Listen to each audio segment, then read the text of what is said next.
brought you by Independence। आज independence special खाना बनेगा घर पे, क्योंकि इसके है कण कण में स्वाद, कण कण में भारत। आप लोग ये प्रदर्शन कर रहे हैं आज, इसके बारे में क्या करना है? सिर्फ एक बात है कि अभी जो सर्वोच्च न्यायालय का 1 अगस्त 2024 को जजमेंट आया, जिसमें उन्होंने अनुसूचित जाति जनजाति में उपवर्गीकरण करने का आदेश दिया और साथ में सरकारों को सलाह दे डाली कि वो क्रीमी लेयर भी लागू करें। मैं पूछना चाहता हूं कि नौकरियां हैं कहां? कि ऐसा तो नहीं है कि कहीं ये जजमेंट कहीं से प्रायोजित हो, कहीं ऐसा तो नहीं है कि आप आपस में दलितों को, आदिवासियों को, पिछड़ों को लड़वाना चाहते हैं। ये मैं इसलिए कह रहा हूं कि देश के अंदर 4th क्लास एम्प्लॉयमेंट को भारत सरकार ने 5th पे कमीशन में पूरी तरह बैन कर दिया, आउटसोर्स कर दिया, ठेके पे भर्तियां निकाल के भरी जा रही है। वहां पे तो आप रिजर्वेशन दे ही नहीं रहे। ऊपर से जब आप क्लास 1, क्लास 2, क्लास 3 की बात करते हैं तो उसमें भी आप ठेके पे भर्ती कर रहे हैं, कॉन्ट्रैक्ट पे भर्ती कर रहे हैं, और वैकेंसी एक है। करीब 2000 अनुसूचित जातियां हैं। मैं पूछना चाहता हूं कि अगर आप उपवर्गीकरण कर भी देंगे, अगर आप ये कहते हैं कि भाई बहुत सारी जाति छूट गई जिनको मौका नहीं मिला, आप 2000 जातियों को कैसे देंगे? अगर सपोज करो ग्रुप ए की वैकेंसी निकली, वैकेंसी है 4, और वैसे टोटल वैकेंसी सपोज करो 20 है, 4 अनुसूचित जाति की है, तो 4 अनुसूचित जाति की वैकेंसी पे 10,000 लोग अवेलेबल हैं, और उसमें अनुसूचित जाति की लगभग सब जातियों के हैं। अब जो एग्जाम में बैठेगा वहां तो कोई जाति देखी नहीं जा रही है अनुसूचित जाति की, लेकिन उस एग्जाम में बैठने के लिए जो क्वालिफिकेशन चाहिए, उस क्वालिफिकेशन को अर्जित करने के लिए लाखों रुपया चाहिए। अगर आप इंजीनियरिंग करना चाहते हैं दिल्ली टेक्निकल यूनिवर्सिटी से, या Netaji Subhash university of technology से, या आप लॉ करना चाहते हैं NLU नेशनल लॉ यूनिवर्सिटी से, तो वहां से 20 लाख रुपया चाहिए। सरकारी लॉ कॉलेज से लॉ करने के लिए 5 साल का, सरकारी इंजीनियरिंग कॉलेज से इंजीनियरिंग करने के लिए कम से कम 15 से 16 लाख रुपया चाहिए, और उसके लिए भी पहले एंट्रेंस एग्जाम, उसके लिए 3 लाख रुपया आपको कोचिंग के लिए चाहिए। तो अब पहले तो कोचिंग के 3 लाख खर्च करो, उसके बाद एग्जाम में बैठो, क्वालिफाई करोगे तो आपका नंबर आएगा तो आपको एडमिशन ऑफर होगा।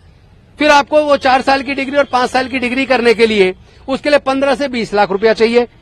क्या सरकारों ने इन वर्गों को जो उपेक्षित रह गए, अनुसूचित जाति जनजाति में जो पिछड़ गए, उनको मुख्य धारा में या उस क्वालिफिकेशन को अर्जित करने के लिए क्या उनके फीस का इंतजाम कर दिया आपने?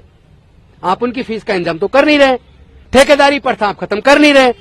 आपने इंश्योरेंस सेक्टर बेच दिया, आपने बैंकिंग सेक्टर बेच दिया, आपने रेलवेज बेच दिया, एयर इंडिया बेच दिया, एयरपोर्ट बेच दिए, बंदरगाह बेच दिए, ITDC के होटल बेच दिए, बाल्को बेच दिया, नाल्को बेच दिया, गैस कंपनियां बेच दी, पेट्रोलियम कंपनी बेच दी। जो बिक गया वहां रिजर्वेशन है नहीं। और जो लोग ये तर्क देते हैं प्राइवेट में क्यों ना चाहिए, तो अपने पैसे लगाते हैं। भाई वो जिस जगह पे लगा रहे हैं वो सरकार से सस्ते दर पे वो जमीनें हासिल की है, और साथ में बैंक से लोन लेके कर रहे हो। बैंक में पैसा गरीबों का है, हमारे पैसे से आप लोन ले रहे हो, और सरकार की जमीन को लेकर आप इंडस्ट्री लगा रहे हो, और फिर कह रहे हो प्राइवेट सेक्टर में रिजर्वेशन नहीं देंगे। तो भाई जब नौकरी नहीं होंगी, इस सब क्लासिफिकेशन का करोगे क्या? जब लोग उस अमुक सीट के लिए जो क्वालिफिकेशन चाहिए उसको अर्जित करने के लिए जो पैसा चाहिए वो आपके पास नहीं है, वो पढ़ ही नहीं पाएंगे, तो फिर वो आएंगे कैसे?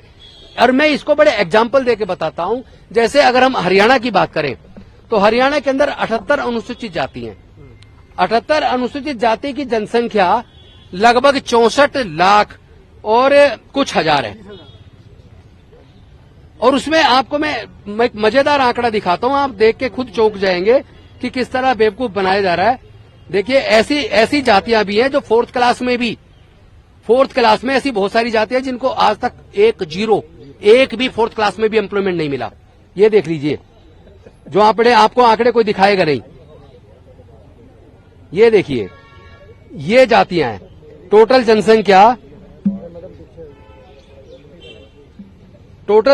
उत्तर प्रदेश के अंदर अनुसूचित जाति की 64,38,950 है, और इसमें ए ग्रुप के अंदर कम से कम 15 जाति ऐसी हैं जिनको 0 आज तक एक भी क्लास 1 अफसर नहीं बना। बी ऐसी है, कम से कम बी में भी 15 ऐसी जातियां हैं जिनको आज तक एक बी ग्रुप में नहीं बना। सी ग्रुप में भी कम से कम ऐसी 10 जातियां जिनको 0 एक भी पोस्ट नहीं मिला। और डी ग्रुप यानी चपड़ासी, पानी पिलाने वाला, उसके अंदर भी ऐसी कम से कम 6 जातियां हैं जिनको 0 एक भी नौकरी नहीं मिली। आप कर दो सब क्लासिफिकेशन, करने के बाद मिल जाएगी क्या? आपके पास कौन सा आधार है? आप 2000 जातियों के कैसे बांटोगे, वर्गीकरण करोगे कैसे? एक जाति ऐसी होगी जिसको 500 साल बाद मिलेगी एक सीट। रिजर्वेशन 500 साल चलेगा क्या? उपवर्गीकरण ये एक धोखा है। ये अनुसूचित जाति जनजाति पिछड़े वर्गों को आपस में लड़ाने के लिए किया गया है।